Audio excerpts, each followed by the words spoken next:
the boys, Alabama Prisoner Profiles. What's going on with y'all, man? Make sure y'all continue to like, subscribe, share the content, leave a comment, let your mammy know what's going on within the Alabama Department of Corrections, right? Got a relatively short one for y'all today. Don't got too much housekeeping at all. If you hadn't seen the last interview I dropped yesterday with that boy Lack from the Southern Brotherhood, check that out. Turned out to be a classic. Great interview. Today, got a little curtail of a conversation me and Jaybird had earlier this week about, his motivations and what attracted him to the Southern Brotherhood initially. So, we gonna get into that. Like I said, make sure y'all continue to like, subscribe, share the content, and leave a comment about the damn content, not about another grown man's voice or some other, questionable, physical trait that's like, you're a grown man, why are you, like worried about what another man looks like type deal. You dig? Here we go. I guess it was like 2000, man, I hate to even worry about the dates, man. Anyway, I had been working out with the Brotherhood for, I don't know, but I've been working out for like 6 months. And I hadn't been like really told I was a prospect yet. And, man, I didn't have a whole lot going on for me. I didn't have much of a future. The way I've seen it is, I had a pending case. I was already down on possession of precursor chemicals. I got caught in Huntsville. And I was doing a 7-year sentence, and I was already 3 years into it during that time. But anyway, man, it's like I didn't have nothing going for me, man. It's like I knew I had to try to do something positive, even though my outlook looked bad. I didn't know when I was getting out of prison with the pending case. And like I said, I was working out with these guys, and I was attracted to the fact that they had something going on. Yeah. Getting out with the pending case, the precursor? What do you mean? Well, I'd already been sentenced on the precursor chemical case in Huntsville, Alabama, but I had a manufacturing case that was pending in Jackson County. Oh, my God. Yeah. So, feed that shit up, run that shit together. They trip. Well, that's what ended up happening. But at the time, I didn't know that that's what was going to happen. Man, I was tripping out. I thought I was going to end up doing a lot of, which 5.5 years that's not chump change. That's a pretty good bit of time, Yeah, it seemed like 35% on the damn. Well, man, I did 5.5 years on a 7-year sentence. God damn. But I didn't act a fool. Look, man, I told you I didn't act a fool until I made parole. It didn't even make sense. It was crazy, man. But like I said, man, I was attracted to the fact that guys had something positive going there every day. And then once I was made a bro, within a few months, they went out of their way. They gave me a rank, and I wasn't supposed to have ranks for about a year. I was at Bullock 2 years, and I was pretty much, during that whole time, I was a sergeant, and I was in charge of everybody. Everybody had a 4-day minimum of working out on the weight pile every day. Rain, snow, or shine, you had to get out there somehow. Had to get it. Now, sometimes, if it rained for like 4 or 5 solid days, which it hardly ever did, you can usually get out there and get your workout in. But it gave me something to do, man. And in my whole life, man, I had never trusted another man with my life. But working with these guys, working out every day, training, and that's what one of the Bullock police after the riot, that's one of the things they said, man, we've been watching y'all train like bees for years. We knew y'all was going to do something like this sooner or later.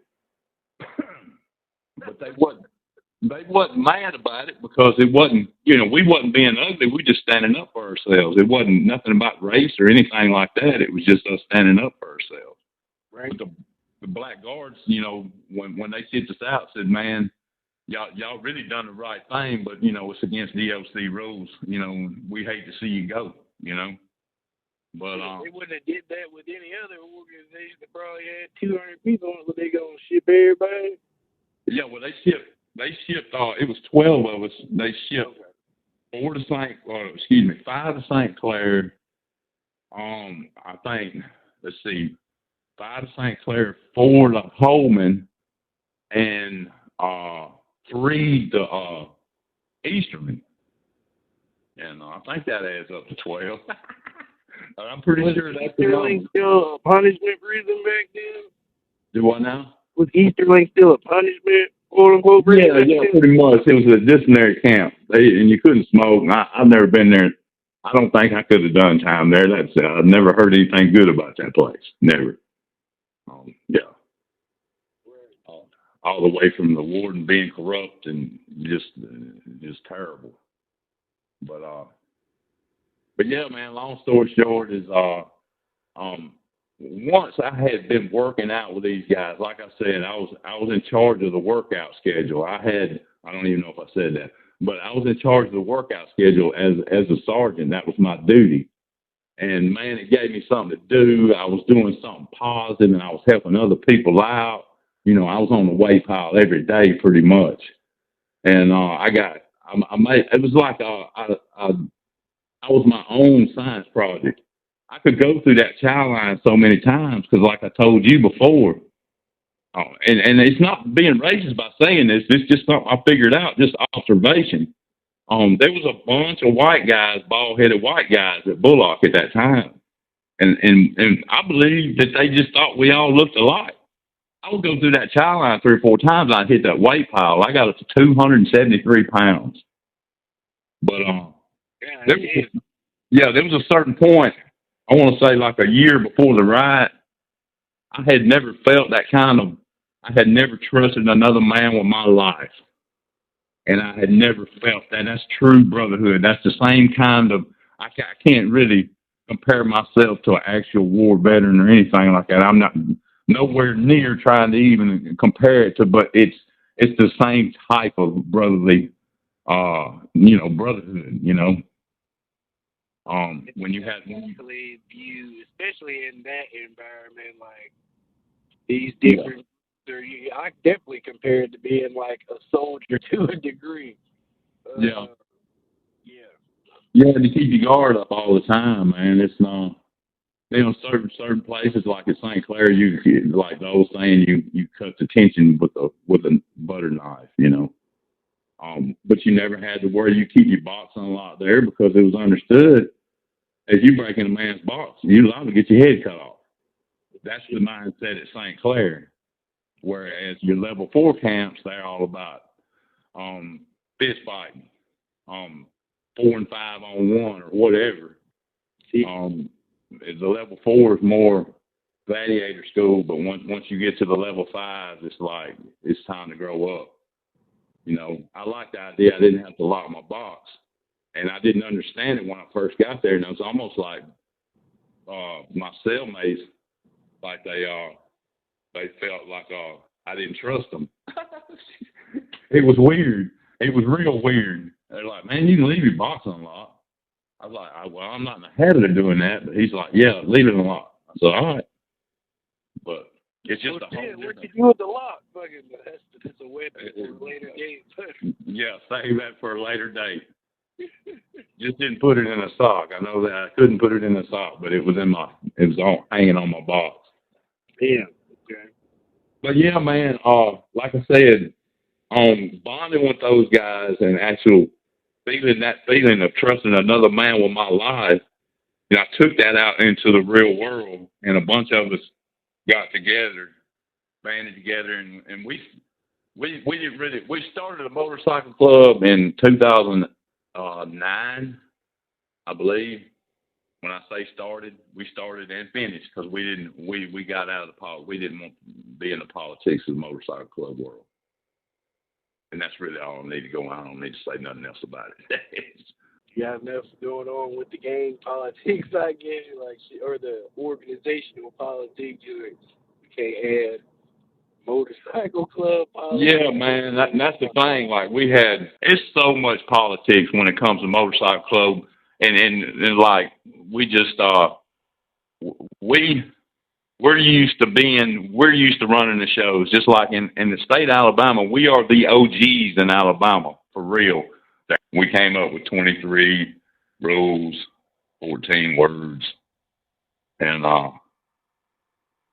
yeah, it's we're the originals in Alabama as far as white organizations. Mm. But we're not. The thing is, like I've told you, man, we're not. Our ties, our what we have in common has nothing to do with hating another man. It has a lot to do with loving another brother, taking care of him, making sure he's good, and protecting him if you have to. When you said about the World War II deal. Yeah, see, my grandfather, he was a World War II veteran, and he fought in the Battle of St. Lo. I didn't even know anything about it. Somebody told me about this after he died. But he told me when I was by myself with him, he told me that he had to kill Germans during World War II. He told me that, and I was young when he told me that, but he had a big part in raising me, and he taught me everything as far as ethics to fishing, you name it, and So he probably fought alongside blacks and shit too, huh? yeah. Well, see, Granddaddy was over a prison camp. He was a captain. I think he was a sergeant at the time, but he was over a prison camp. And he said I had never seen evil until I ran up on an SS soldier. He said I could look him in the eyes. He said it was just the most evil eyes I'd ever seen in my life, is what he said. Mm. But he raised me, man. He raised me right. He didn't raise me to be racist. That was one of the things I was kind of hesitant before when the Brotherhood came to me and asked me would I be interested. I told them no, because I wasn't about no neo-Nazi. My grandfather fought in World War II, and they're like, no, man, it ain't like that. I was gonna ask just other random question. I heard somebody mention a couple months back. Somebody mentioned like another group. Have you ever heard of this group called the Hard Ass Crackers? I have heard of them, but I don't know much details about them. Okay, I heard they started and died in the same place, but this one dude was like going down listing like a bunch of the other white organizations in the comments one day, and I was like, shit. This in Alabama? Yeah. Yeah, I understand there's a lot more than it used to be, man. I don't know. Back when we were coming up, we had never heard of this. Like I said, I left in 2003. That's 20 years ago. Simon City Royals weren't around. It was just AB and SB. That was it. There was a few guys that liked to claim it, but you could claim Aryan Nation. I mean, all you got to do is say that's what I am. I mean, you don't have to go. You don't go through no prospecting thing. It's just some kind of belief system. I don't know, man. I don't know nothing about it. I never had research or nothing, but I know that they don't have to go through a prospecting system. I knew you already said that the police really didn't fuck with y'all, but cartoon, right? He just dropped a video last night. I watched it this morning talking about police officers being members of different organizations and shit like that, and catering to those organizations. Have you ever seen that? And I guess you ever had any white officers? Like he was saying, like there are white officers that are SBs, like there are black officers that are Crips, Bloods, Spice Lords, gangsters. I have seen Bloods and Crips who were guards, but I've never seen an SB or AB or anything like that. Okay. It's like when I was at Bullock, man, it was like I told you, there was a sergeant that worked there as a white guy, and that was it. All them guys was black. And then when I got to St. Clair, they kept me pretty much locked up the whole time I was at St. Clair. I was out in population for about 8 months before they let me go. But yeah, I never noticed that. Never noticed that. There's a lot of things that's been happening in the last 20 years that I've just not been in the swing of it. I'm glad too. It's terrible in there. It was terrible when I was in there, but it's god awful now. Yeah, it's really, or it's just like on display now, I guess. Yeah. Did you see the little thing I did on the whole Daniel Williams case? So, you saw it on TikTok, right? I think you might have liked it, right? I dropped the video and everything about this kid here recently. That was yeah, the one that died. He's like on. They just unplugged whatever plug or whatever. Like, yeah, I guess. He's still like. Post I read saw that basically his brain stem is the only thing that's alive. And the story that's going around is over like a drug debt. And I just wanted to get your opinion on the situation. Well, that's the thing, and that's like one of our rules. One of our rules is that don't make a debt you can't repay. I mean, as far as my outlook on it, man, is I'm not trying to be a dick or nothing. It's just that's life. And when you go into prison, I was in a mindset, man. I was in survival mode, but I was also trying to do something positive with my life. A lot of these guys go in, they're blind running. They've been blind running for years. The county saves them. They send them to prison. It's like, and don't get me wrong. I went through the same thing, but I just always, I think like my grandfather, he instilled a strong state of mind. I just never would get if somebody, don't get me wrong, if somebody throws a honey bun on my bed, I pick that baby up and eat it and say, you want some, come get some. If you want to give me another honey bun, come on with it. I ain't scared of nothing like that, but I don't know. I just thought, there's a lot of situations in prison, man, where guys, they just, they're not accustomed to. A lot of guys I've noticed, it's almost as if they were led around in life by their wife, mother, father, or whatever. They get to prison, they're totally lost. They've always had somebody take care of them. That's the ones that usually end up being victims. Damn. Yeah, I was looking at it because it said because I had a pretty decent upbringing. You know what I'm saying? Way nowhere near, you know what I'm saying? Yeah. Can't nowhere near too bad for everything that happened to me. I inflicted on myself. Exactly. But Me you too. grew up like the town over for me, you know what I'm saying? It's, decent little town and shit like that. And I'm just like, damn, that's crazy, you know what I'm saying? Yeah. I guess like drugs may have pretty much led him to be like an assault and a couple deaths. Bit off more he could chew, and that's what happens. Yeah, I was just saying they don't really know like too much about, you know what I'm saying, like what's going on in there, or what they're headed for with trying to be, you know what I'm saying, like trying to be gangster basically. Like I would say that the pull to be that is just so strong, you know what I'm saying? I feel like there's three positions you can end up. Other than like jail and death, you can also end up with an addiction that can lead to those two. So yeah, that's crazy. It does. I've been seeing it take too many people down through there, man. But I think the only thing I'm addicted to is weed, and I wouldn't even call that addiction. The preference. That's right. That's it. And so there y'all have it, man. Like I said, a little short one there, random topic. Shout out that boy JaybirdSBs and all other organizations as well as non-affiliates within the Alabama Department of Corrections. Make sure y'all like, subscribe, share the content, and leave a comment. DC the Voice, Alabama Prisoner Profiles, out the gate.